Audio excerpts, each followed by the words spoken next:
Hey guys, welcome back to the channel Journeys with Jodi. I am Jodi, and in today's video I wanted to share with you all some of my top tips for healthier, longer hair. So before we jump into the video, don't forget to like, share, subscribe, and while you're at it, hit the bell button down below so that you'll be notified every time I post a new video.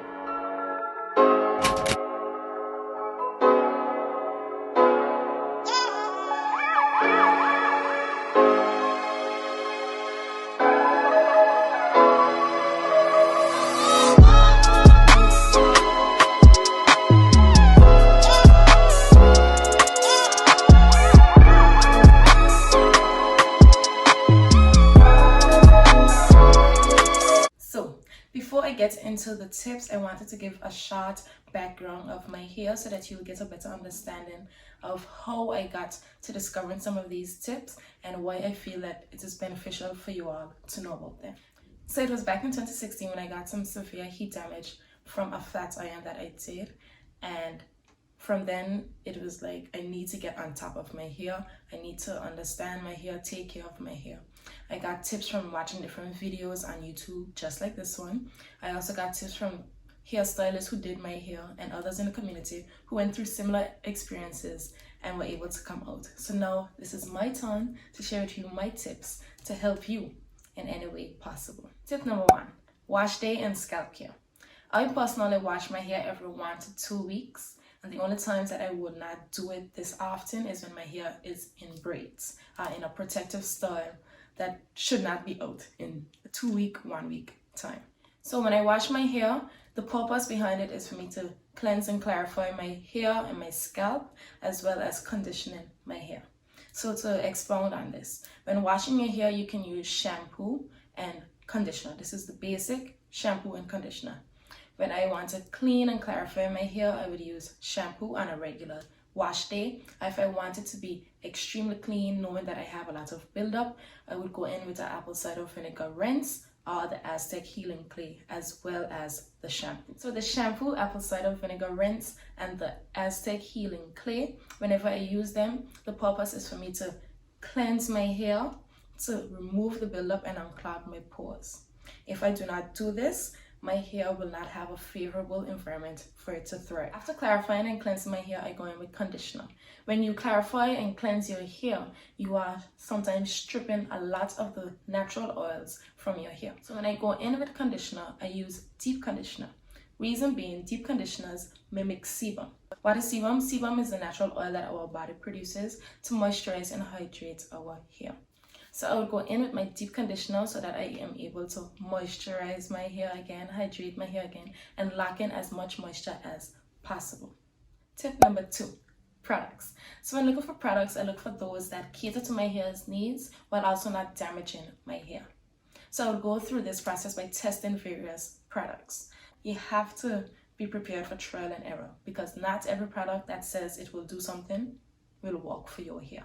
So you have to pay attention to the ingredients and how these products work with your hair, and if it does not work, go out and find a different product. It will be time consuming, it can be a little tough on the pockets, but if you continue and you keep understanding hair and what your hair needs, it can make it a lot easier for you to find that product or those products that work for your hair. Also, when you find these products, you need to invest in these products. As I said, it could be heavy on the pockets, but sometimes you need to invest in it so that your hair is able to reap the benefits. Another thing with products, you have hair care products and you have hair styling products.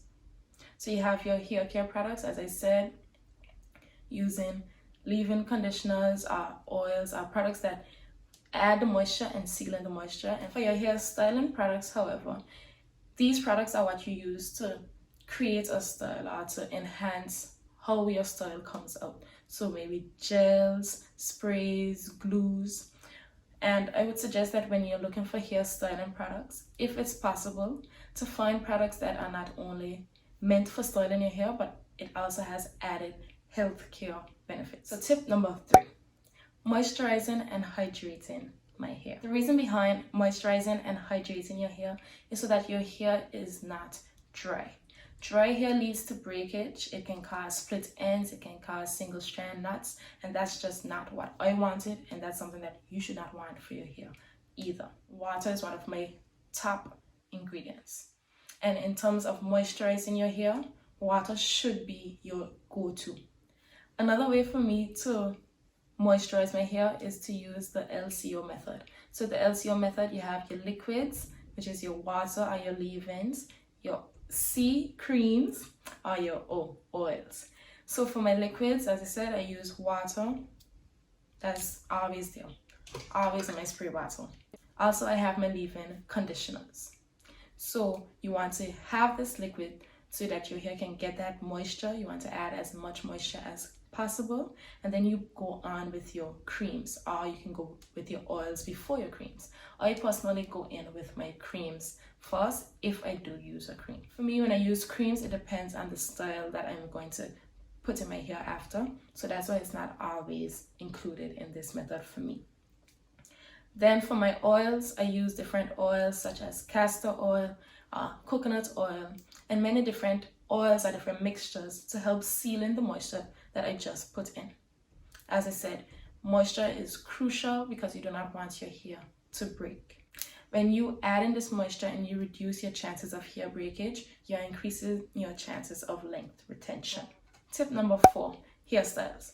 When it comes to hairstyles, you want to pay attention to how you install these hairstyles in terms of whether it is too tight or whether it is too heavy or whether it is creating a lot of tension in general to your hair.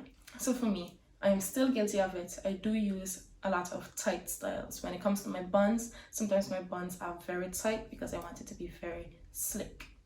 Because of this, I have to be very wary of how I do it, how often I do it, and when I should switch my hair. So if I go a whole week with my hair in a bun, some days it might be extremely tight in terms of how slick I want my hair. Sometimes I just have to slacken it up so I don't have this added strain to my hair. Also, after maybe a week of a bun, I might switch to a different hairstyle. Sometimes I go to wash and goes. Wash and goes are great for no tension. Unless you're doing something to your wash and go in terms of styling it, wash and goes are no tension to your hair at all. So this is a great way for me to switch from a tight hairstyle to a very relaxing hairstyle.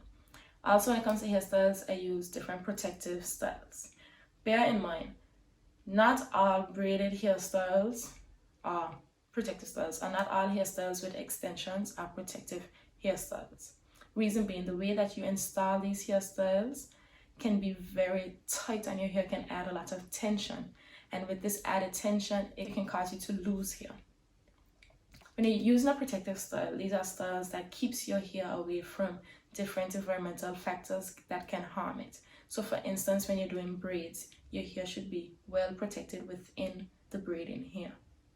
But that doesn't mean that you should have your hair tight at its root. For instance, after I damaged my hair with the flat iron, I started to use braiding hairstyles. So I started with Senegalese twists, then I used box braids, and now I'm a big fan of knotless.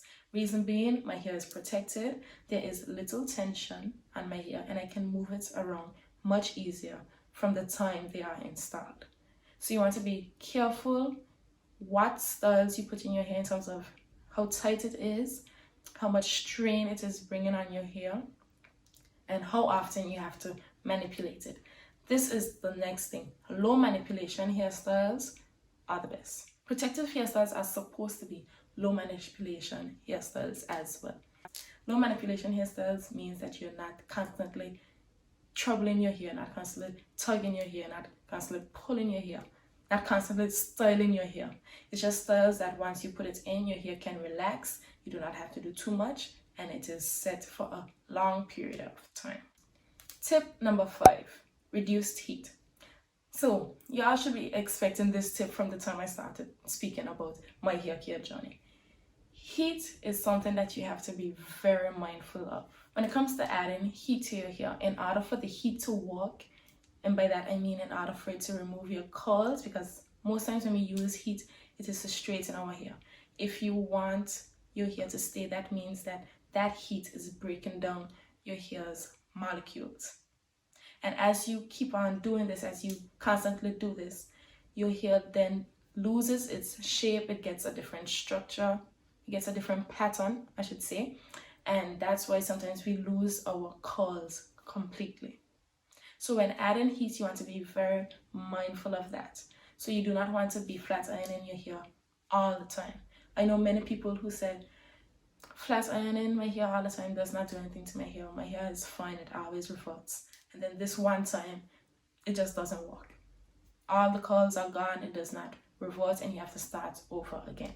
When it comes to adding heat, I personally try to stay away from flat irons as much as possible.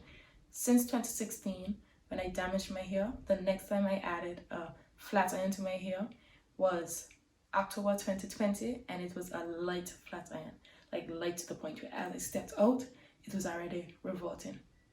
So you want to try and get away from a lot of heat in terms of flat ironing and even blow drying your hair.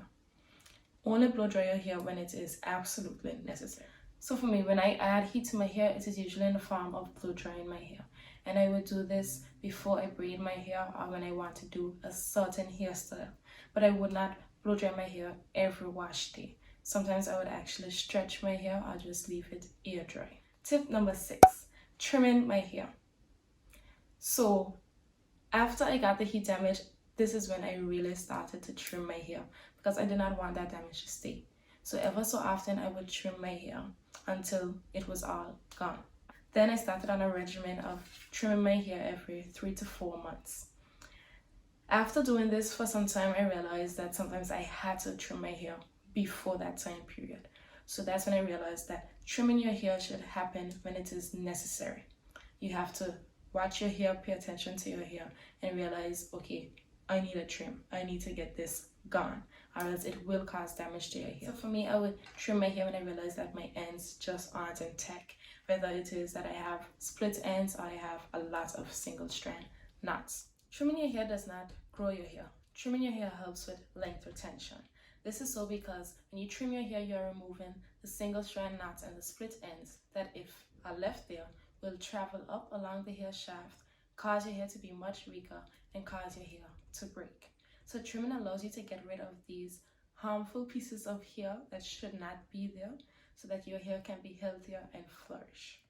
Tip number 7, proper detangling. So this tip is important because I'm always in my hair, whether it's when I'm washing, styling, or just taking it out to relax. My hands or some tool will be in my hair. However, if I just go through my hair with no sort of care, not doing it properly, just rushing through my hair, I can cause a lot of breakage. I can cause a lot of damage. I can add to the split ends that are in my hair. I can add to the single strand knots.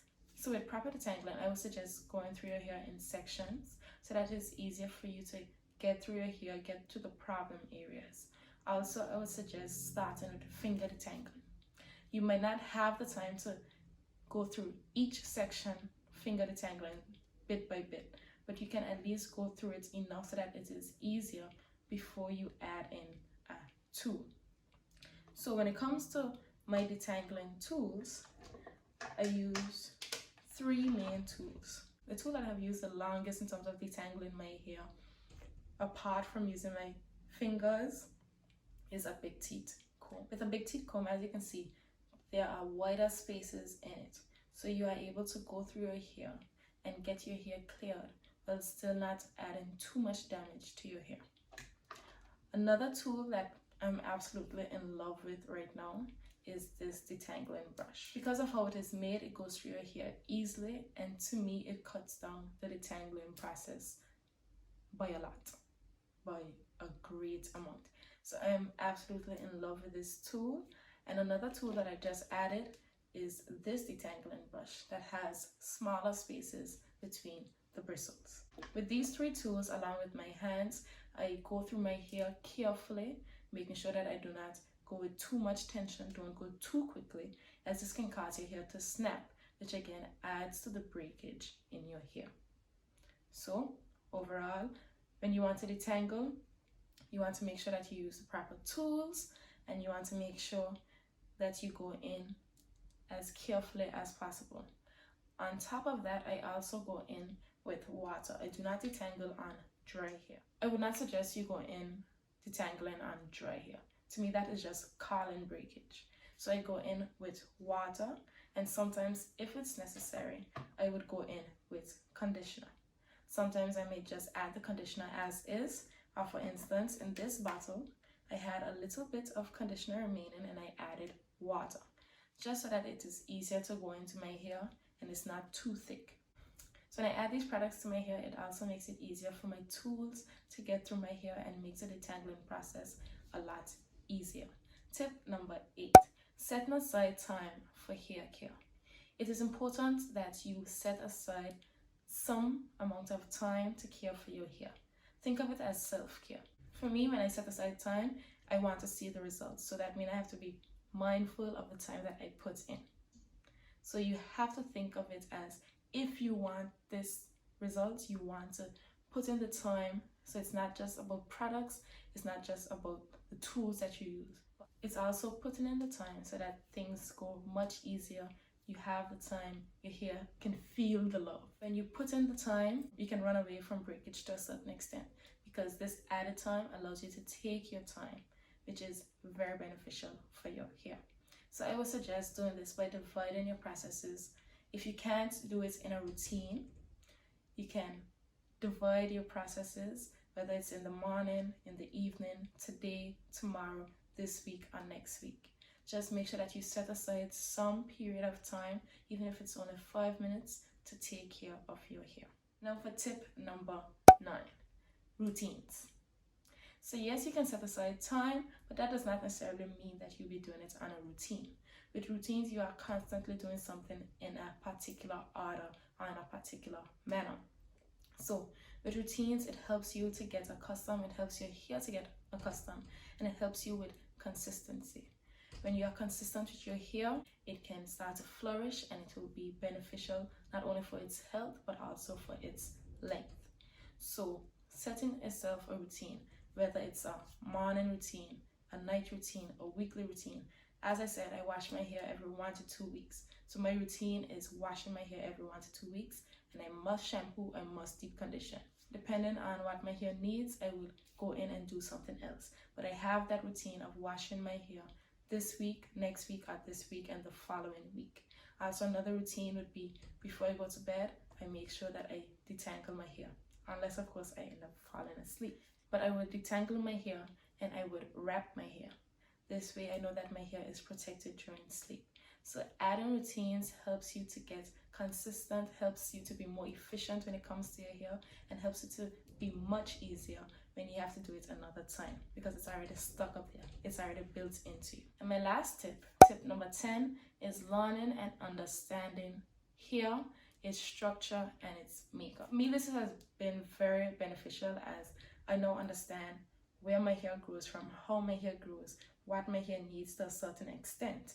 Yes, I may not be a professional, but having a small amount of knowledge or an in-depth amount of knowledge can help you tremendously. For instance, when my hair sheds or when my hair breaks, I can tell the difference because I understood how you can determine whether your hair is shedding or whether your hair is breaking. It also helped me to realize when I need to do certain things or why I would do certain things. For instance, you'd hear about people needing protein treatments. You do not need a protein treatment all the time. But why do we need protein treatments?